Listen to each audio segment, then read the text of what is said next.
My preferred name is Erin Taylor, and that's ErinTaylor. I my pronouns are she and her, and I am a woman of trans experience. Originally, I'm from Pensacola, Florida, but I've been living in Atlanta on and off for a total of 6 years. Let's assume that they don't know anything. They just saw you on Google and was like, I want to know more about Erin. Yeah. So tell me about your journey. So a little bit about myself. I went to Tennessee State University, where I studied in business administration with a concentration in management. And so from there, I've always had both sides, the creative and the corporate side of things. And so basically, I've used my education, my experience, and knowledge of just business to go ahead and pursue a career in that. And that's what ended up connecting me originally with Chick-fil-A. You said that somebody was flattered that they were interested in you.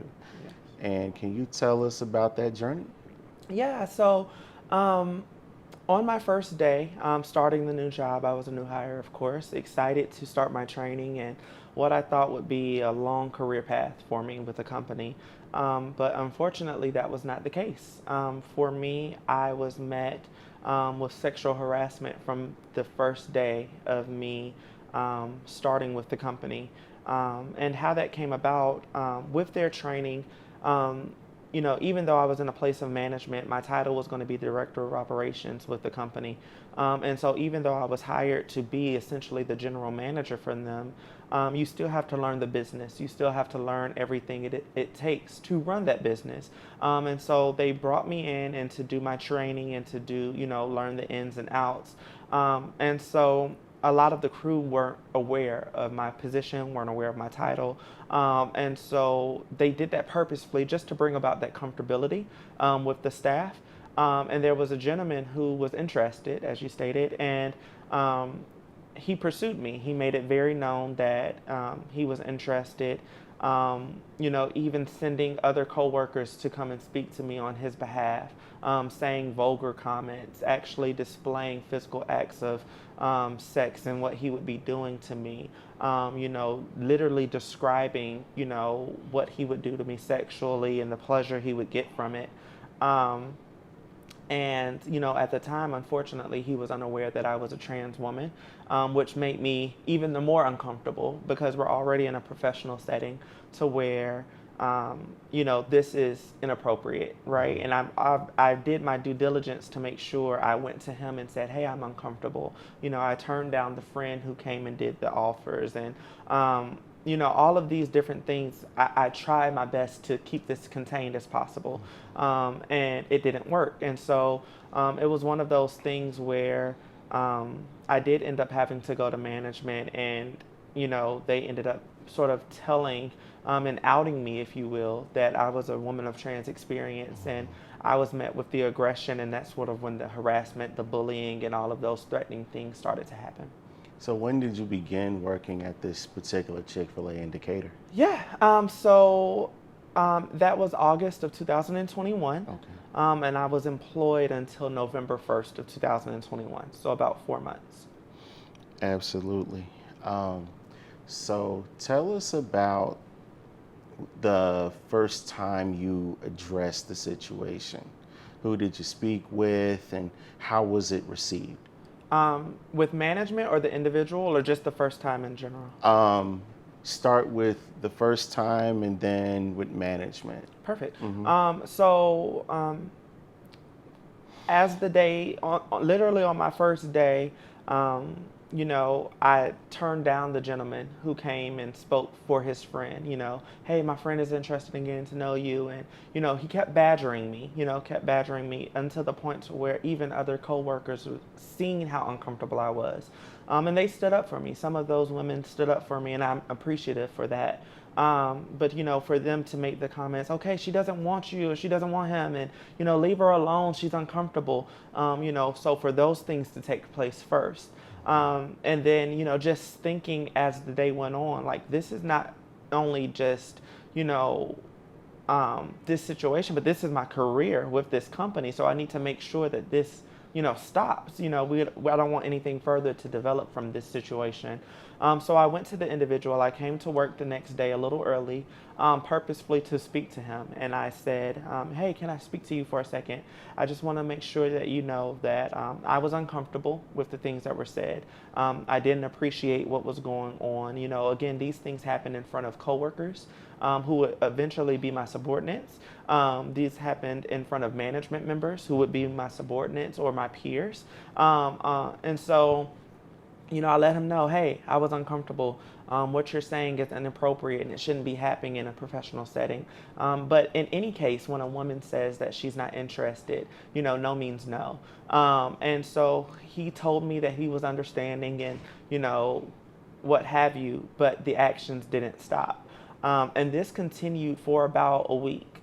My first week there, first few days, this continued up until I went to the shift supervisor or the shift lead. And I told her, I was like, hey, this is what's going on. I've already spoken to the individual. It's not changing. It's not, nothing is stopping. I feel uncomfortable and I feel like it's getting in the way of my work performance. Do you mind intervening and having a conversation just so we can put a halt to it? And at first she told me that, yeah, that's fine, of course. And I was relieved, now in the back of my mind, okay, well, can we get some gusto on it? Like, we went the whole shift, right? But I was at least relieved that we could have the conversation, only to be, to remind her at the end of the shift, hey, make sure we have this conversation and, this is still pressing. And for her to, tell me, oh, I actually, don't feel comfortable talking to you all about this. And this is something I'm not comfortable with. And I don't think it, should involve me, which is a letdown because as an employee, whether in training or not, regardless of my position or not, for me to go to another member of management in a helpless sense that I felt unprotected, that I felt unsafe, it made me feel like, oh, wow, the ball was dropped. And so she referred me to the kitchen lead, who then referred me to the franchise owner. And so in my mind, I took the best possible steps to alleviate what was going on. When I went to the franchise owner, we did have a meeting and I told him what was going on. And he was, in his words, shocked that could ever be going on in this establishment, especially to the severity that it had become, because again, after about a week, it had started becoming to the point to where every time I bend over, anytime I make a comment, it was, alluded to be something else. Anytime they were playing music, things would be done and said. And so I literally just couldn't perform my work. And so for him, he was shocked and, we're going to take care of it, but nothing was done. I was even met with the comment from the franchise owner himself, well, I think you would be thankful that someone found interest in you because you're a trans woman. And keep in mind, as a director of operations, as a general manager, this is my only direct superior, and so for me to not find help in those places and in those situations when I went to the management member and now I'm going to the franchise owner himself directly and still no change be brought about, it left me in a place of isolation and where I feared that, nothing was going to be done. After that, he did have a meeting with the individual, and that's when things took a turn for the worse. In my belief, he outed me to the individual because prior to this, no one knew of my sexual orientation and me being a trans woman. When I interviewed, they were unaware because, that's not something that is needing to be shared. And so what ended up happening, my first day when onboarding, that's when they found out because legally I still am new in my transition. And so to have, my prior ID, my prior legal name, those are things that sort of gave that away. So my onboarding manager or the manager who handled onboarding, she was aware. And then the franchise owner was aware. But no one else at that time was aware or I wasn't treated in any way prior to. And then he had the meeting with the individual, the gentleman, and I say gentleman just as a form of speech, but Right. looking back on the things that were said and done, he acted not as such. Mm-hmm. So to have, the meeting with the man, um, that's when things started becoming aggressive. That's when the threats came. That's when the throwing things and the shoving of equipment and the comments and the transphobic remarks, the homophobic remarks, the threats even against my life started to happen. And that continued literally for my 4-month duration of working there. Did that action of informing everyone, did that turn the entire workplace against you? Did people rally around you, or did the entire operation just turn their backs? I felt isolated. I felt like the entire operation turned their backs. There were a strong 9 to 12 people who consistently bullied, consistently said things, consistently, got together and joined in with the individual, saying things about my body, my appearance, saying things about, just me showing up and being who I was.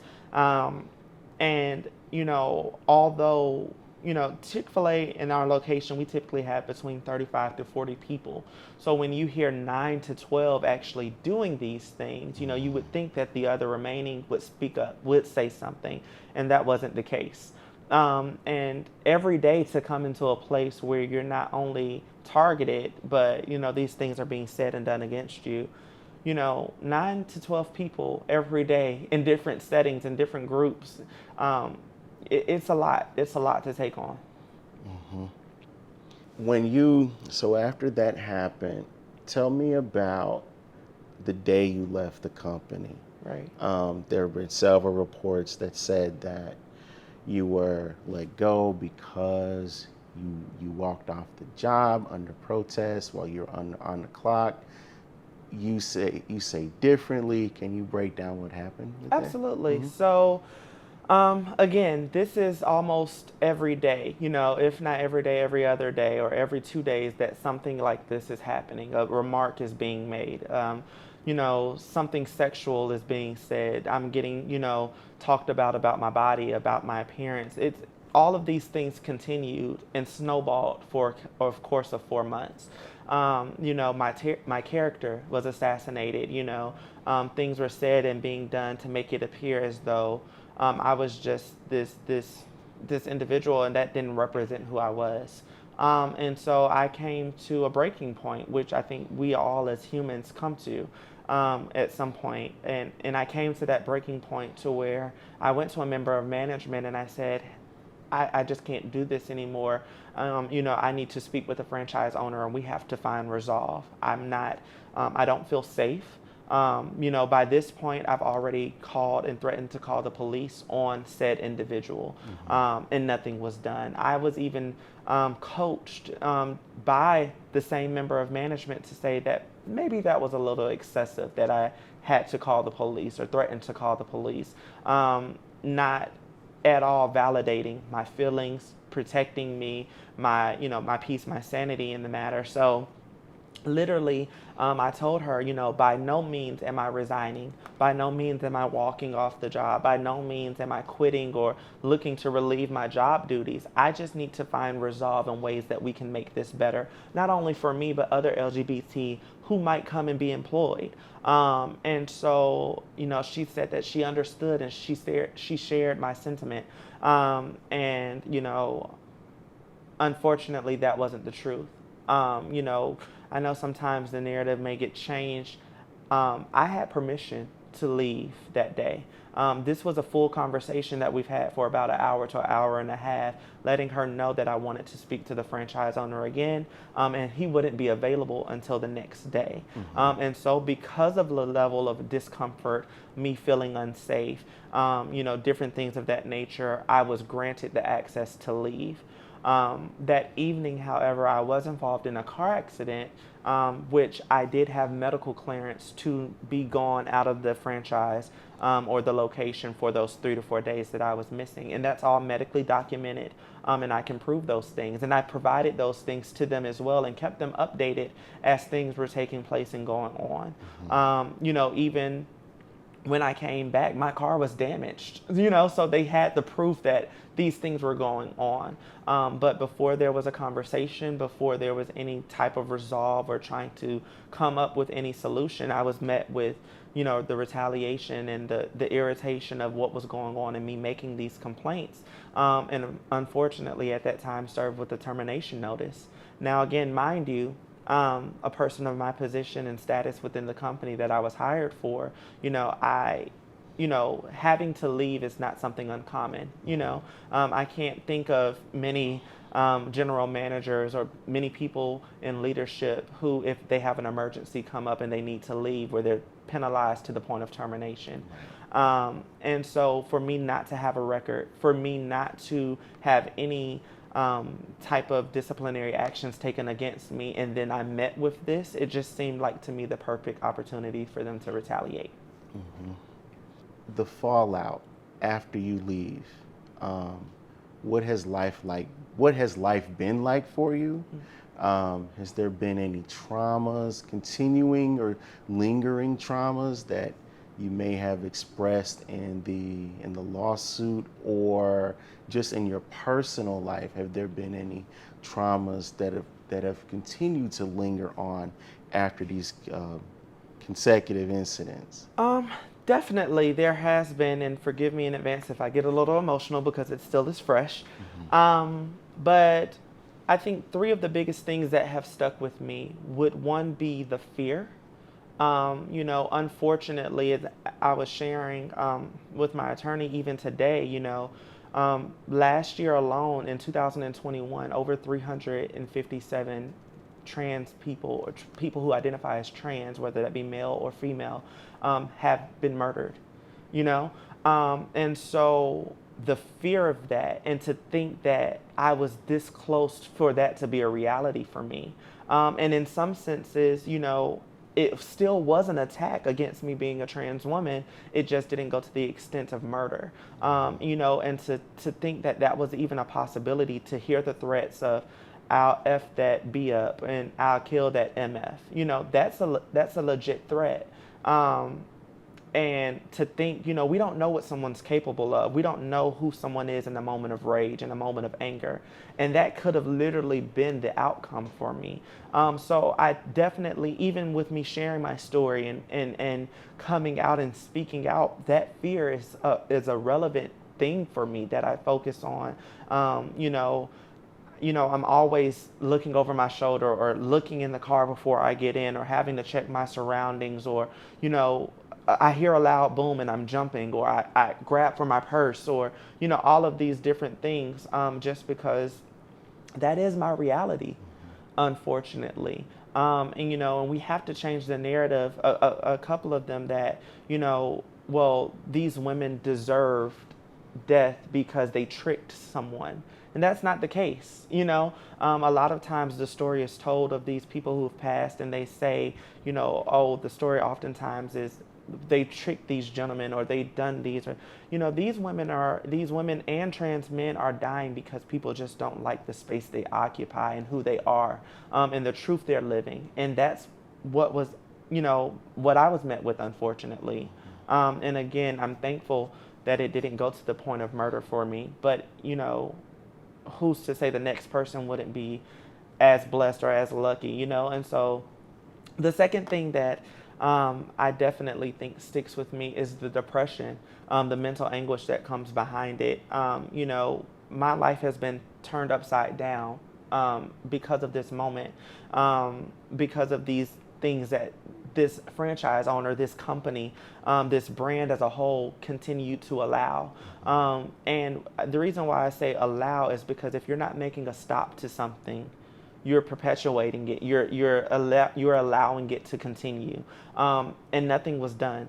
And so, there are days where literally I just break out in tears, where I think about, all of just the hardships that I'm having to endure, not only as just a Black woman in America, but as a Black trans woman in America, facing these discriminations, facing the retaliation of somebody being able to make the judgment call on my life because of who I am. And they hold these places of power and can make decisions for me.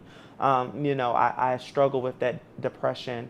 There have been many dark moments and many dark days when I thought, is this what life is going to be like for me moving forward every day? Will I truly be comfortable and happy in being who I want to be and taking that decision? There have been many dark days where suicide has been contemplated, acted upon. And thankfully, I'm still here, and, it's by God's grace that didn't happen to me. And even some of the things self-inflicting, that didn't proceed and move forward. But, I think people, brands, companies have to be accountable and be held accountable for the places that they put people in mentally as well as physically, for not providing that safe space. All of these things were reactions based off of what I experienced at this Chick-fil-A franchise. And last but not least, I think one of the things that's, having a hold on me now is the financial portion of it. To this day, this very moment, I'm suffering financially, having to deal with homelessness, having to deal with job placement and finding another opportunity to work in the same field or to work in a corporate setting or to work in these spaces where I can just truly show up and be myself. To this day, right now, literally, I'm looking to better myself. I'm looking to rebuild myself and who I'm having to be. When I was terminated, that abruptly stopped my financial income. That's not something that I was planning for. I mentioned earlier in the interview, I relocated back to Atlanta for this position.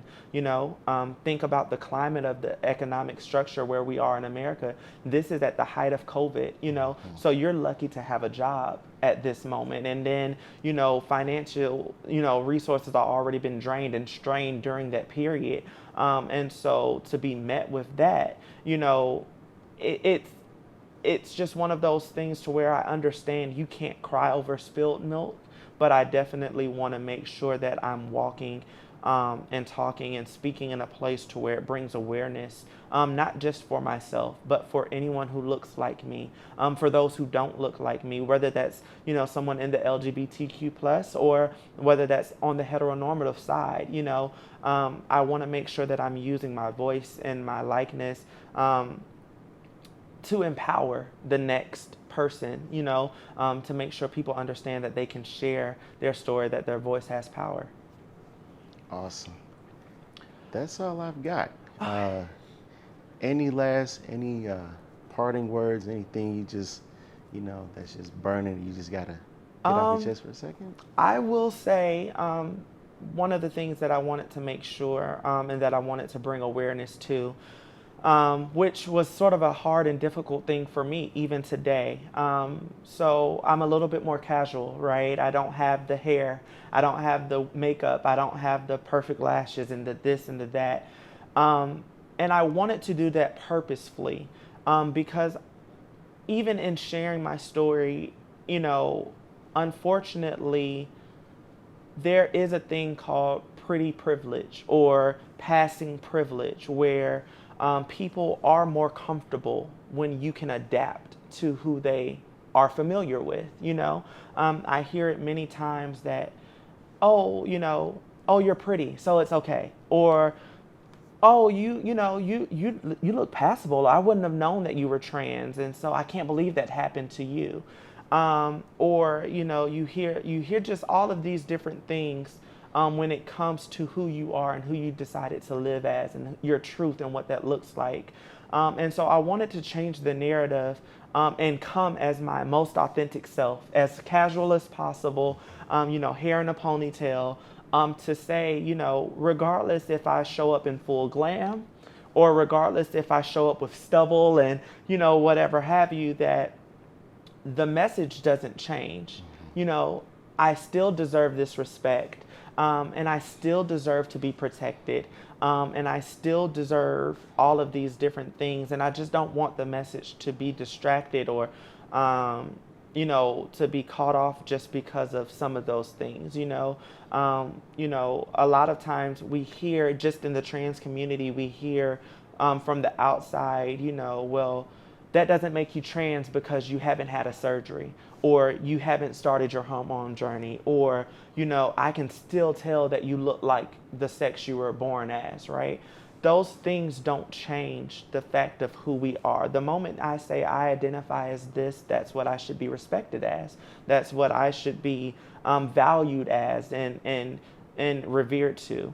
And then also, one narrative that I definitely wanted to change and just spread spotlight on, especially because of the company we are going up against, is that a lot of people have this narrative, if you are a LGBT plus member, that you can't have your own personal relationship with God, that there isn't a spiritual relationship that you can have and develop. And no, that might not be for everyone, right? Just how Christianity might not be for everyone in a heteronormative society. But I do want to make people aware, you can occupy two different spaces. I can be a trans woman of color, and I can be a Christian, and I can serve and believe in Jesus Christ, and I can, still walk in that and whatever calling and purpose He's aligned for me. And those two can commingle, because I think the thing that we have to push at the end of the day is that God walked in love, if nothing else. And so that's who we are as Christians, is to walk in love. And unfortunately, even coming from the company and the brand that we were just speaking of, Chick-fil-A, they didn't do that. And so I just want to clear that narrative of, you can't be, oh, she's a trans woman, so she can't be this or she can't be that. And I just want to clear that up. And then my last comment, I know it's been a little lengthy, but my last comment is just to bring some type of reference to those victims who have lost their life due to violence, due to murder.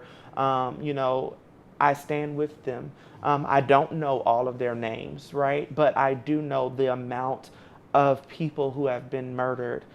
Trans women specifically, trans women of color specifically, is outstanding, in the fact that it keeps going on. So I hope to use this platform to sort of shed light on their stories, and to make their story known and heard across the world as well.